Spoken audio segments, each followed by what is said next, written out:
ថ្ងៃនេះខ្ញុំបានចូលរួមកម្មវិធីជោគកិច្ចប្រឹងប្រែងជាផ្លូវការលើការនាំចូលរថយន្តទំនើប Lynk & Co ហើយក៏ជាពេលវេលាដែលខ្ញុំបានឃើញវត្តមាន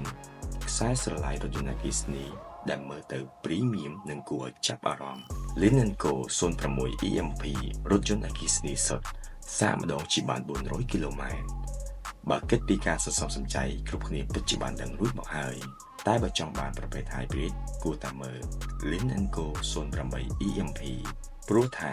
សាកពេញចាក់សាំងពេញជិះបានដល់1400គីឡូម៉ែត្រឯណោះបើគិតពីបច្ចេកវិទ្យាត្រូវនឹងសម័យកាលគឺថា